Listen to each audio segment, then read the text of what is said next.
राम राम सा। आप सबका मेरे YouTube चैनल में बहुत बहुत स्वागत है सा। और मैं आज आपको निर्जला एकादशी व्रत कथा सुनाने जा रही हूँ सा।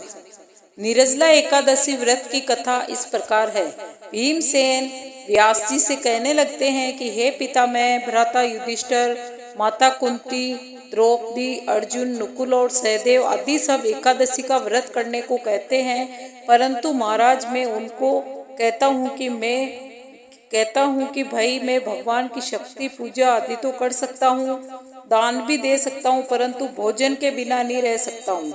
इस पर व्यास जी कहने लगे कि हे भीम, यदि तुम नरक और स्वर्ग को नरक को बुरा और स्वर्ग को अच्छा समझते हो तो प्रति मास की दोनों एकादशियों में अन्न मत खाया करो।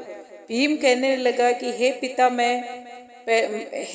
मैं तो पहले कह चुका हूँ कि मैं भूख सहन नहीं कर सकता हूँ। यदि वर्ष भर में कोई एक ऐसा व्रत हो जो मैं रख सकता हूँ, क्योंकि मेरे पेट में वक्र नाम की अग्नि है, सो मैं भोजन के बिना नहीं रह सकता हूँ। भोजन करने से वह शांत रहती है, इसलिए मैं पूरा उपवास तो क्या एक समय भी बिना भोजन के रहना कठिन है। अतः आप मुझे ऐसा व्रत बताइए जो वर्ष में केवल एक बार ही करना पड़े और मुझे स्वर्ग की प्राप्ति हो जाए। इस पर व्यास जी कहते हैं कि हे पुत्र, बड़े बड़े ऋषियों ने बहुत शास्त्र आदि बनाए हैं, उनमें बिना धन के थोड़े परिश्रम में ही स्वर्ग की प्राप्ति हो सकती है। इसी प्रकार शास्त्रों में दोनों पक्षों की एकादशी का व्रत मुक्ति के लिए रखा गया है। व्यास जी के वचन सुनकर भीम ने कहा कि नरक में जाने के नाम से तो डर लगता है, और भीम कांपकर कहने लगे कि अब मैं क्या करूं? मास में 2 व्रत तो मैं नहीं कर सकता हूँ, हाँ वर्ष में एक व्रत करने का प्रयत्न जरूर करूँगा। अतः वर्ष में एक दिन व्रत करने में यदि मेरी मुक्ति हो जाए तो ऐसा कोई व्रत बताइए। ऐसा सुनकर व्यास जी कहने लगे कि वृषभ और मिथुन की संक्रांति के बीच ज्येष्ठ मास की शुक्ल पक्ष की जो एकादशी आती है उसका नाम निर्जला एकादशी है। तुम उस एकादशी का व्रत करो। इस दिन इस एकादशी के व्रत में स्नान और आचमन के सिवा जल वर्जित है। आचमन में 6 मासे से अधिक जल नहीं लेना चाहिए, अन्यथा वह मद्यपान के समान हो जाता है। इस दिन भोजन नहीं करना चाहिए, क्योंकि भोजन करने से व्रत नष्ट होता है। इस एकादशी को सूर्योदय से लेकर द्वादशी के सूर्योदय तक जल ग्रहण न करें तो उसे सारी एकादशियों के व्रत का फल प्राप्त होता है।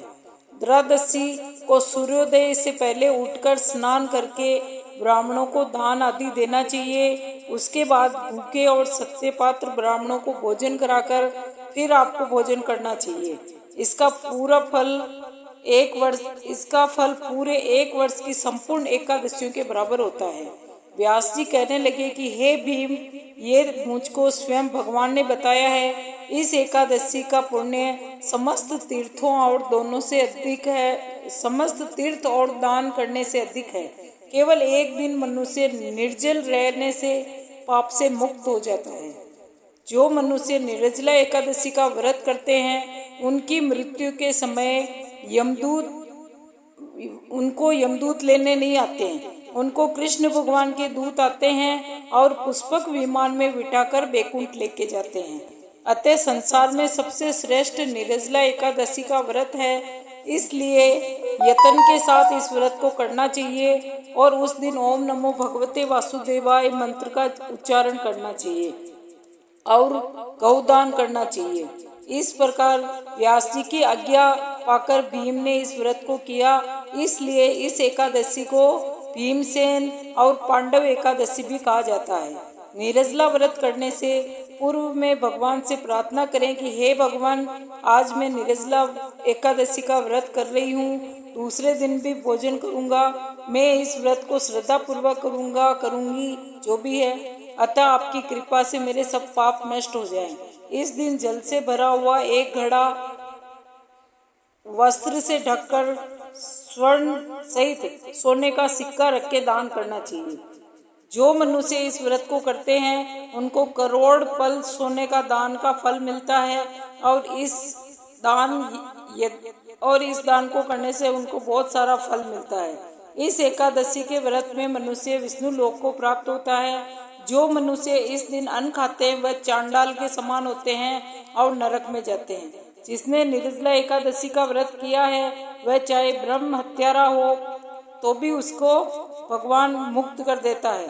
चोरी की हो, गुरु के साथ द्वेष किया हो, मगर इस व्रत के प्रभाव से वह स्वर्ग को प्राप्त करता है।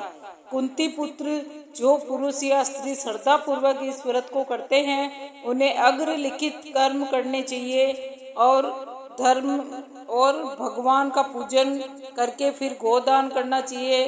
ब्राह्मणों को मिष्टान दक्षिणा देनी चाहिए तथा जल का कलश दान करना चाहिए। निर्जला के दिन अन्न, वस्त्र, उपान, जूती आदि का दान भी करना चाहिए। मनुष्य भक्ति पूर्वक इस कथा को पढ़ते हैं, सुनते हैं, उन्हें निश्चय ही स्वर्ग की प्राप्ति होती है। बोलिए निर्जला एकादशी माता की जय हो। श्री हरि विष्णु की जय हो।